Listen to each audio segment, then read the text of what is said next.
Capítulo 2: A mente e o câncer. Nossa mente é reprogramável, tanto para o bem como para o mal. Visando a ascensão espiritual, aconselho lerem o livro Psicologia da Alma, do doutor em Psicologia Transpessoal, Dr. Joshua David Stone. A mente é capaz de controlar todas as células do nosso organismo, inclusive as bactérias e vírus que habitam ou que porventura venham a visitar nosso corpo. Assim, fica muito claro o poder que a nossa mente pode exercer sobre nós mesmos, inclusive em nossa saúde. Quem aqui nunca disse para si mesmo alguma ordem e ela realmente aconteceu? Como, por exemplo, sentindo que uma gripe está para chegar, você diz: "Não vou ficar gripado", como impondo ao seu organismo para que se manifeste dentro dele algum mecanismo de defesa. E isso realmente acontece. Obviamente, tomamos atitudes para que isso aconteça, ou seja, começamos a cuidar mais do nosso corpo, tomamos mais vitamina C através das frutas frescas, tomando mais água, se alimentando melhor e apenas quando o nosso corpo pede, sem exageros cotidianos, dormindo mais cedo, etc. Tudo isso ajuda, é claro, na recuperação, mas nada disso teria validade se nossa mente e força-vontade atuassem de maneira contrária. Ou seja, poderá realizar o tratamento que for para a doença que for, mas se sua mente não estiver firmemente voltada para a cura, nada disso terá validade efetiva.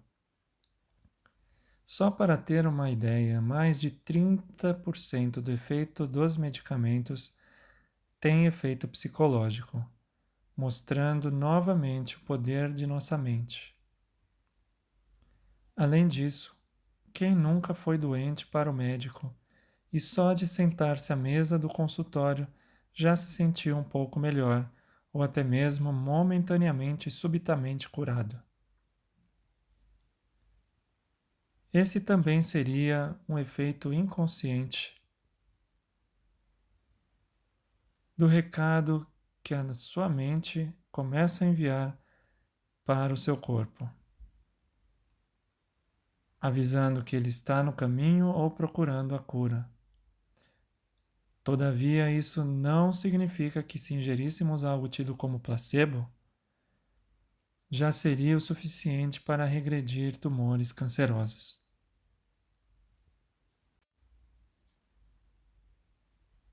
Roger J. Temple, em 2003, mostrou que os placebos raramente fazem regredir tumores cancerosos, embora de fato melhorem o controle da dor e o apetite dos pacientes. O efeito placebo também às vezes deixa de funcionar quando o paciente sofre de um distúrbio cognitivo. Fabrício Benedetti, por exemplo, descobriu que a doença de Alzheimer pode roubar do paciente a capacidade cognitiva de esperar que um analgésico funcione, e neste caso se torna menos eficaz. Isso é interessante, pois vemos que a mente realmente pode comandar tanto o cérebro quanto o corpo, sendo a mente dessa forma considerada um órgão extrafísico, que se encontra separado do cérebro fisicamente, mas em contato direto com todas as células do nosso organismo. Isso serve tanto para o lado positivo como para o lado negativo. Esse último pode acontecer, por exemplo, em um caso quando o paciente tem medo de alguma quimioterapia ou algum outro tratamento, piorando ainda mais a sua situação ao invés de melhorar. Ou ainda, só de saber que está com alguma doença ou câncer, já começa a morrer cedo. A isso se dá o nome de efeito nocebo. A mente não deve ser vista como uma coisa abstrata ou como algo que funciona dentro do cérebro, e apenas quando o mesmo está ativo. Ela é tão real quanto o seu cérebro. Ela é responsável pela maioria dos acontecimentos benéficos ou maléficos dentro do seu organismo. Se a mente funcionasse da mesma forma que o nosso cérebro, não haveríamos sequer a possibilidade de conseguir controlar qualquer instinto ou vontade animal grosseira.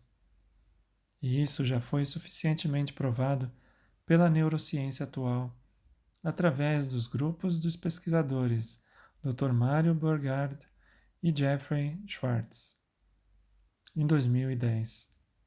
Nós, seres humanos, podemos refletir sobre os nossos atos e evitar situações indesejáveis.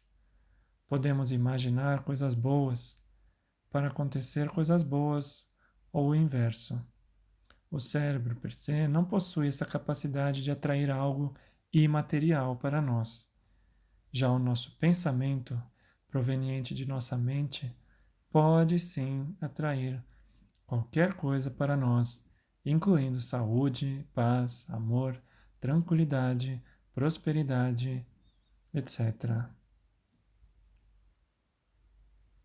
Podemos assim atrair para nós ou para nosso meio em que vivemos, por exemplo, na nossa casa, o paraíso ou o inferno, dependendo inteiramente de nós mesmos. Isso tudo acontece porque estamos lidando com campos vibratórios e energéticos a todo segundo de nossas vidas. Dessa forma, se nossa mente tem todo esse poder, por que não tentar usá-la também em benefício das pessoas que necessitam? Às vezes, a doação de um simples pensamento para um ente querido que esteja doente ou enfraquecendo ou enfrentando uma situação difícil na matéria ajuda muito mais do que um bom atendimento médico. As preces da caridade nada mais são do que emissões energéticas de pensamentos com vibrações positivas encaminhadas diretamente para quem foi efetuada. Ou seja, ela possui um endereço certo. A atividade neuronal, no momento da prece, já foi medida por pesquisadores neurocientistas do grupo ProSer do Instituto de Psiquiatria do Hospital das Clínicas da Faculdade de Medicina da USP, mostrando que existe uma atividade física que se transforma em extrafísica. E, além disso, foi constatada uma diferença significativa de cura para as pessoas que receberam as preces ou orações em relação às que não receberam. Outro dado importante foi que as áreas do cérebro usadas pelos médiums em atividade não são as mesmas utilizadas pelo órgão quando não exercem tal atividade. Por exemplo, quando psicografam, usam outra área do cérebro que não é a mesma usada normalmente para escrita, fora do transe mediúnico. Isso apenas para provar e mostrar ao leitor que as pesquisas nesse campo vêm crescendo consideravelmente, evitando assim que haja qualquer dúvida sobre o seu valor e aceitação pela humanidade atual, cabendo a nós simplesmente aceitar a junção entre a ciência material e a espiritual, como algo único. É apenas através da união entre essas duas ciências que será possível responder a questões ainda presentes na medicina atual. Uma pessoa que se vê diante de uma doença, como câncer, por exemplo, e que não tem consciência do exposto neste livro, não terá muitas opções, ficando à mercê da medicina tradicional. Do contrário, ela poderia, por exemplo, criar e buscar formas alternativas de cura, apenas conhecendo mais sobre si mesma e sobre a natureza que a rodeia. Uma coisa que não mencionei é que nossa mente pode criar o que chamamos de formas pensamento. Elas são etericamente moldadas depois que insistimos continuamente, ou seja, pensamos de forma contínua por mais ou menos 2 semanas em algo. Se esse pensamento for negativo, será uma forma negativa, que poderá, através da lei da ação e reação, atuar e danificar as células do seu corpo etérico ou perispiritual, levando assim ao surgimento de doenças físicas por reflexo. Por outro lado, caso essa forma pensamento seja positiva, servirá como um escudo ou ferramenta a ser utilizada para o bem. Existem muitas formas, pensamentos já conhecidas e publicadas por médiuns videntes em diversos livros, explicando sobre o significado de cada uma delas. Por isso, não entrarei em detalhes sobre este assunto tão específico. Sugiro que leiam a literatura de Rodrigo Romo, um especialista na área.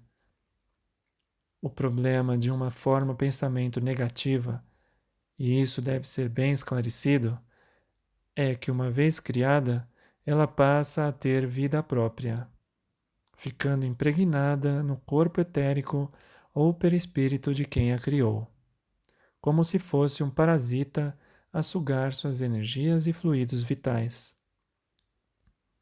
Isso acontece pois os pensamentos do indivíduo começam a servir de alimento a ela. Existe, sobretudo, a possibilidade de desgrudar essa forma pensamento, porém não é fácil.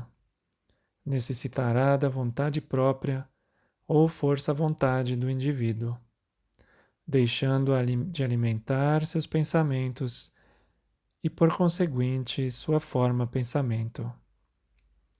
É interessante saber que, ao ser criado, essa forma pensamento passa a ser uma centelha de vida muito rudimentar e que, quando liberta, conduz sua própria jornada no mundo da matéria, obviamente não como um indivíduo, mas como, por exemplo, um verme ou algo semelhante. Podemos entender melhor isso a partir do momento em que tivermos a consciência de que nós somos deuses, pois temos a centelha divina e por isso podemos criar o que quisermos. Somos co-criadores, pois fomos criados à imagem e semelhança de Deus, o Criador de todas as coisas. O único problema, obviamente, serão as consequências do que criamos, já que Ele nos deu o livre-arbítrio, uma das suas leis imutáveis. Somos livres para criar o mundo que quisermos, seja ele de paz ou de guerra, nos tornando assim responsáveis pelos nossos atos e devendo responder por eles nessa ou em nova existência. A semeadura é livre, mas a colheita é obrigatória, já dizia o nosso mestre. E a colheita é aqui na terra. Deve-se entender que a limpeza completa e o expurgo das toxinas pretéritas armazenadas em nosso espírito só é possível na matéria, ou seja, através de uma nova encarnação na Terra. Essa é mais uma das leis imutáveis de Deus, pois, por ser infinitamente justo e bom, permite ao ser humano novas chances em novas existências de reparar seus erros, de forma que nada acontece conosco por acaso.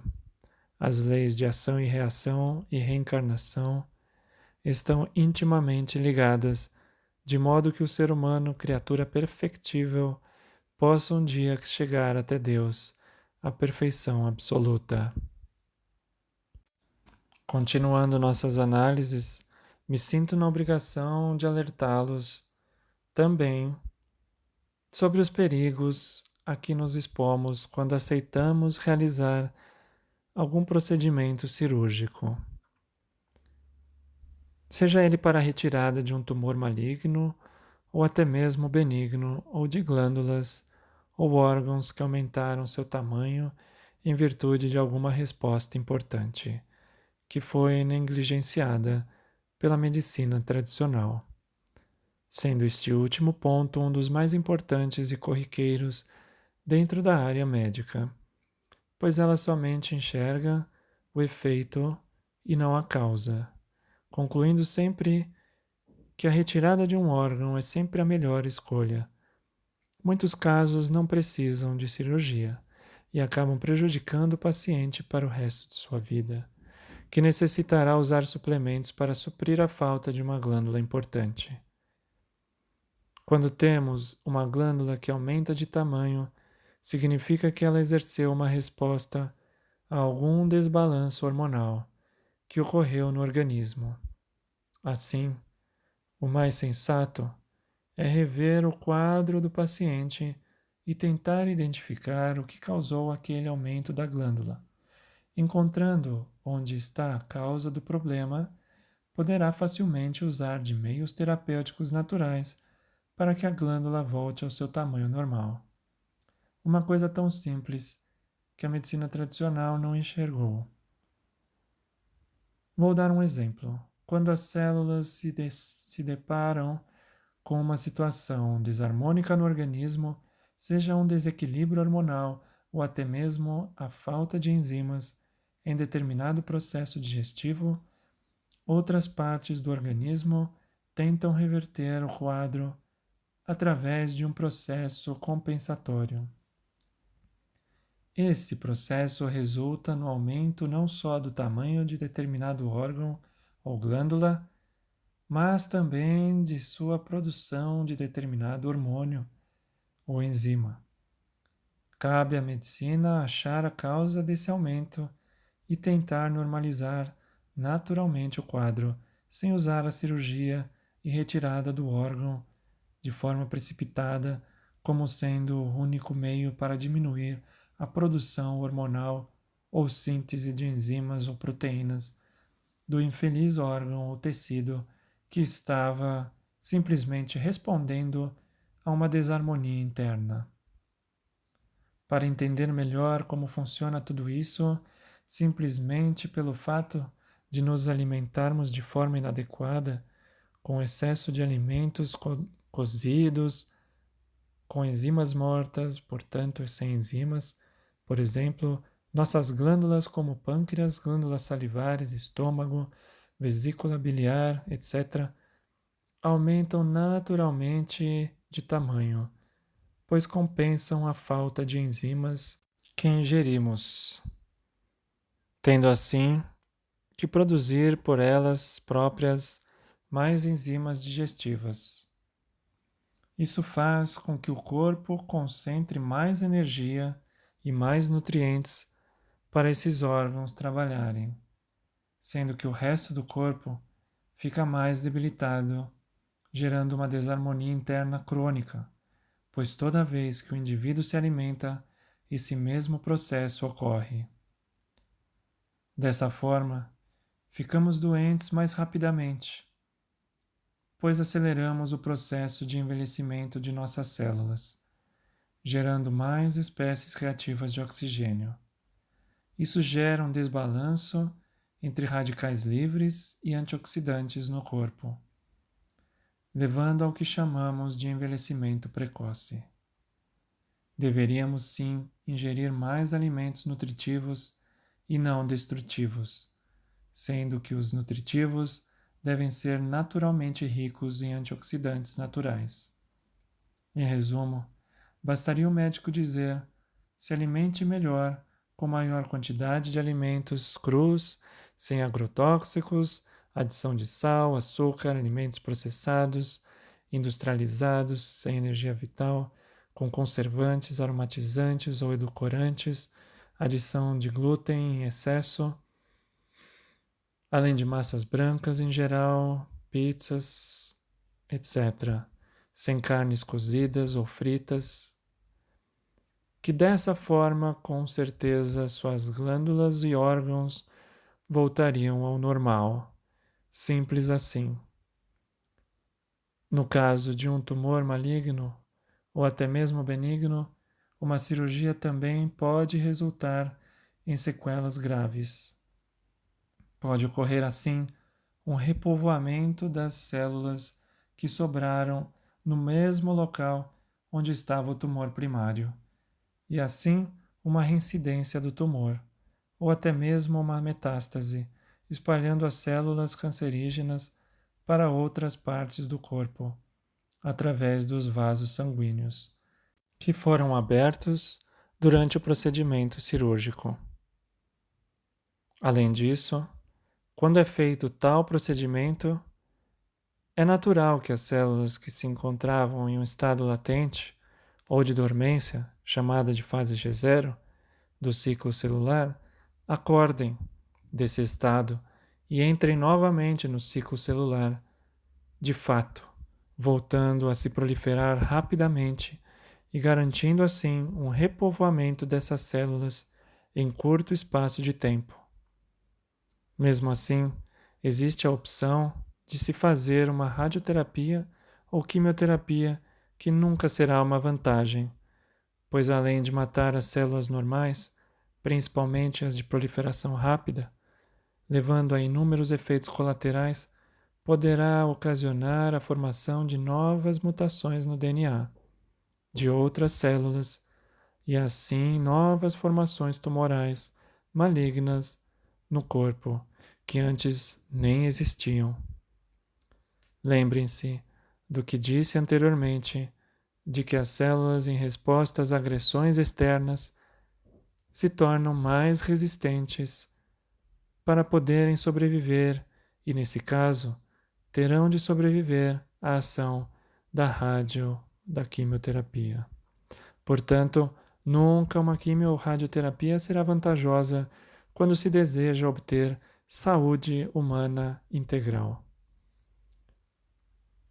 Voltando a falar sobre o papel da mente sobre o câncer, temos que, em teoria, o processo de lidar com ou aceitar uma determinada doença, nesse caso o câncer, envolve a avaliação contínua da doença.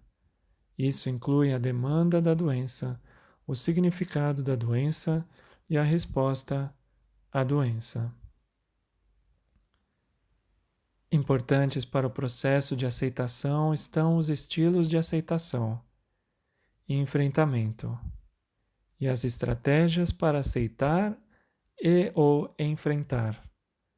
Os estilos são entrelaçados em indivíduos com características da personalidade e respostas usuais ao esforço, tal como o otimismo ou o pessimismo. Eles estão frequentemente presentes através do tempo e situações e provavelmente influenciam a estratégia para enfrentar. Brennan, 2001, Carver e colaboradores, 1993. Tais estratégias são as ações intencionais tomadas para assegurar situações ou sentimentos específicos. Por exemplo, os indivíduos podem usar a oração e mudanças de hábitos para controlar a incerteza relativa com a experiência do câncer. Os muitos estilos de enfrentar o câncer foram identificados, incluindo a negação, o espírito de combate, as férias, o fatalismo, a preocupação ansiosa e o desamparo associado ao desespero. O fatalismo, o desespero do desamparo e a preocupação ansiosa foram associados com a depressão nos homens e nas mulheres diagnosticados com câncer. Carver e colegas, em 1993, indicaram que as mulheres com câncer de mama que exibiram mais otimismo igualmente exibiram mais esforços para enfrentar a doença, mais aceitação da doença e menos aflição. Isso possibilita uma tomada de decisão estratégica por parte dessas pessoas que pode resultar na cura eficaz da doença, até mesmo sem intervenção médica nenhuma, como foi o caso de pessoas que passaram a adotar, por exemplo, uma dieta 100% crudívora, só consumir alimentos crus, e se curaram completamente da doença. Assim vemos que a mente voltada para a cura e aliada a uma prática alimentar e estilo de vida saudável é capaz de manter o corpo em perfeita harmonia, restabelecendo a homeostase celular. Alguns estudos já haviam revelado que o fatalismo, a preocupação ansiosa e o desespero associado ao desamparo estão relacionados aos resultados negativos da doença, tais como a própria progressão da doença. Contrariamente, o espírito de combate e a negação foram associados com os bons resultados da doença, tais como nenhuma indicação de recidiva. Ou seja, não houve recorrência do câncer para esses casos, provando aqui que o poder que a mente pode exercer sobre a saúde de nossas células, de um modo geral, não é mais novidade. Vale ressaltar que até mesmo uma simples decisão de começar a praticar atividade física pode ajudar a neutralizar o crescimento de um tumor maligno.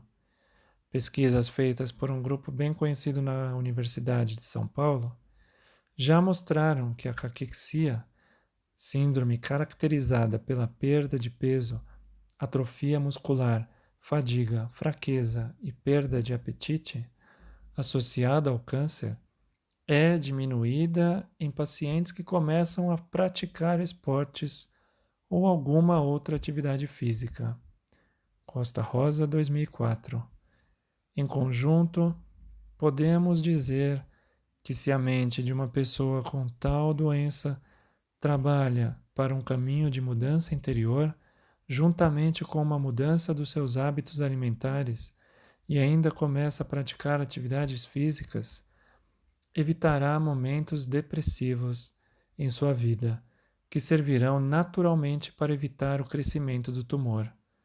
Isso, consequentemente, aumentará sua expectativa de vida e melhora da qualidade de vida, talvez nunca antes alcançada, pois de certa forma passará a dar mais valor para cada momento aproveitado. Além disso, estudos experimentais feitos em animais sugerem o exercício crônico, especialmente quando executados antes de se formar o tumor, podem retardar, atrasar ou impedir a incidência, a progressão ou a progressão de tumores experimentais. O exercício ou atividade física pode contribuir à redução de cânceres em locais específicos por mecanismos fisiológicos diferentes.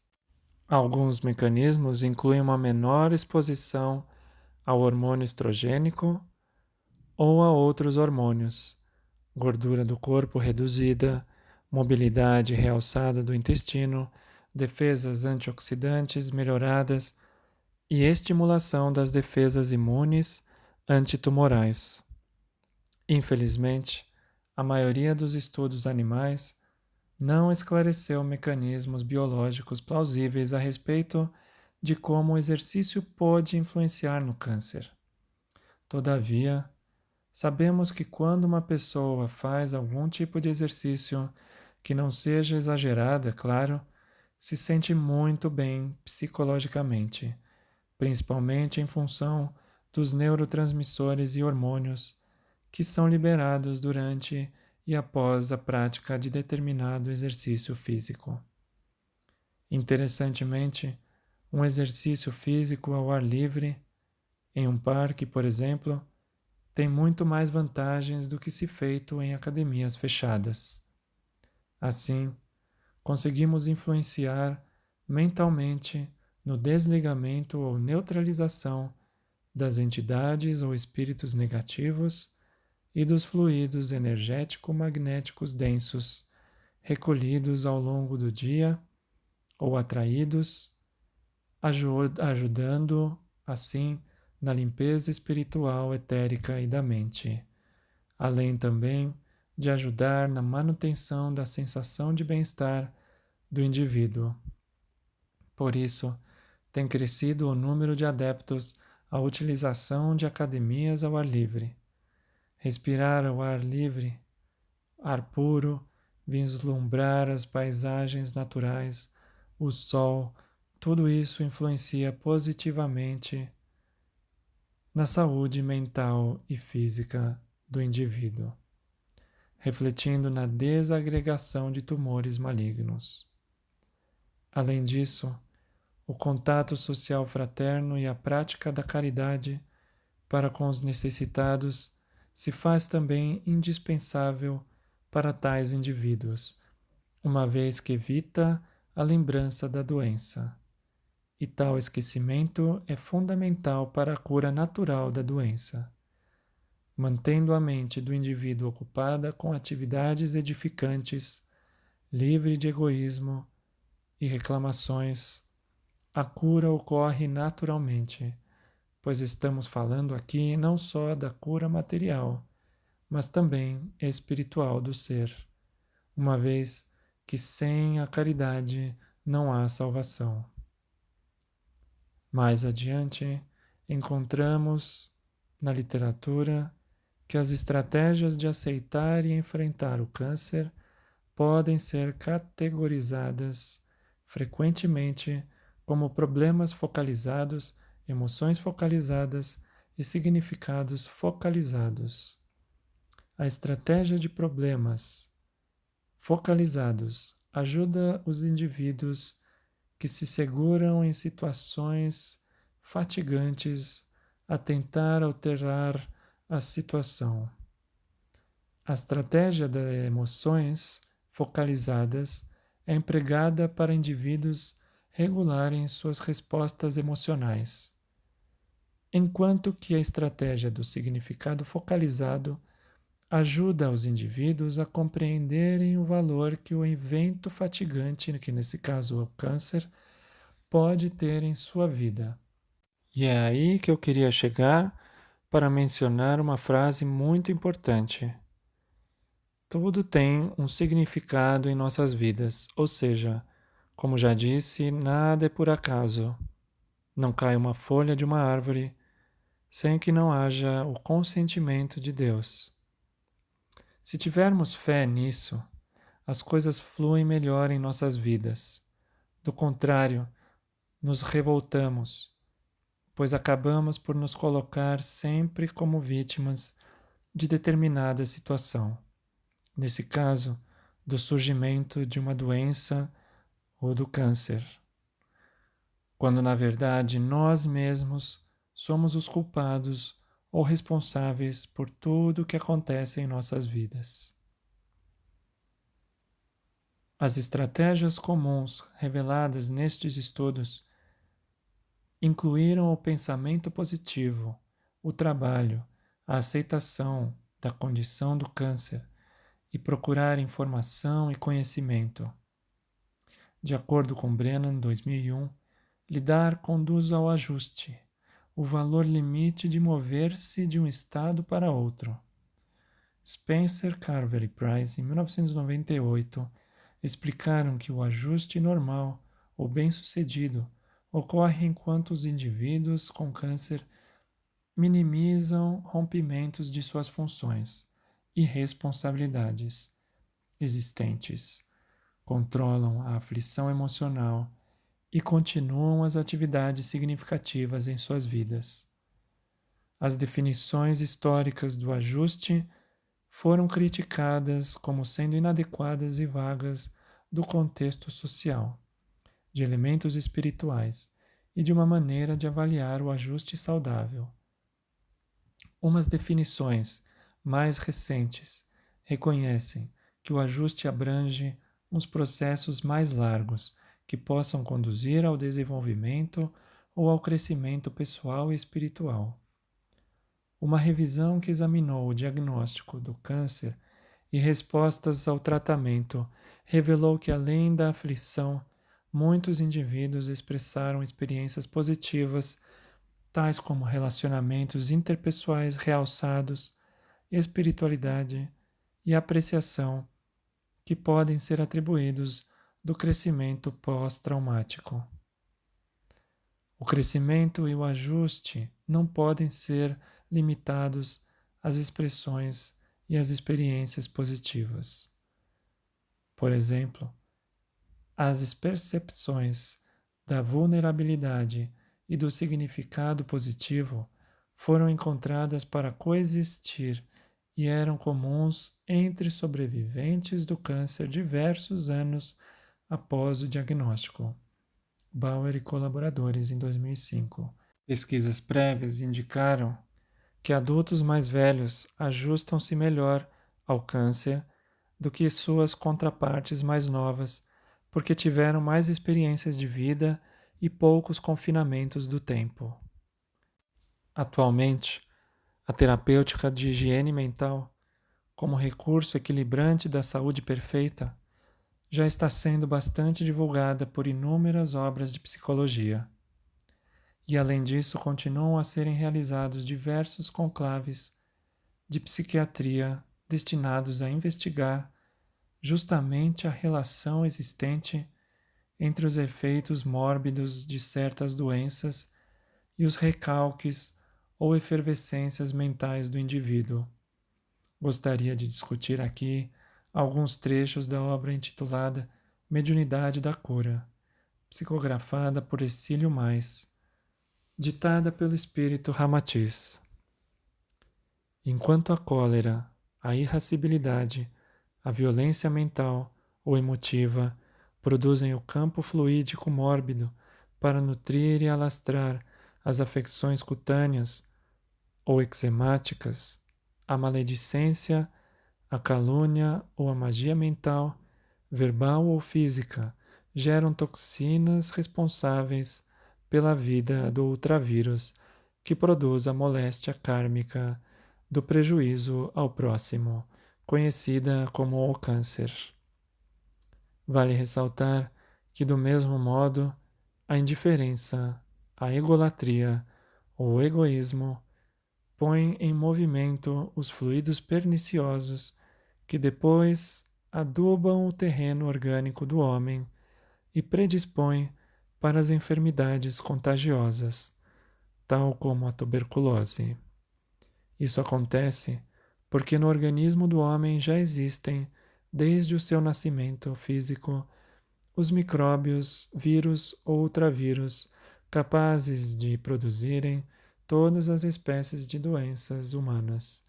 Porém, graças ao sistema imunológico que controla o crescimento desses agentes dentro do nosso organismo, eles não ultrapassam o limite de segurança biológico imposto pela natureza, a não ser que motivados pelo enfraquecimento orgânico, pelas perturbações psíquicas deprimentes ou pelo contágio mórbido provindo do exterior, eles então proliferam e destroem os tecidos do seu próprio hospedeiro, resultando então nas doenças. Em outras palavras, devemos propiciar ao nosso organismo harmonia eterna para que a homeostase reine sobre o nosso corpo, impedindo que agentes do nosso próprio organismo nos prejudiquem. Enfim, a mente é tudo. Na verdade, a mente humana foi criada para atuar como instrumento de revelação da vida interior no mundo concreto. Se por tiver sido mal usada, tornou-se um obstáculo a essa realização, cabe ao ser abrir-se à graça. A harmonização do corpo mental humano é um trabalho de cura que requer grande contingente energético da hierarquia planetária, mas a ajuda está sempre presente para aqueles que realmente aspiram ao despertar maior.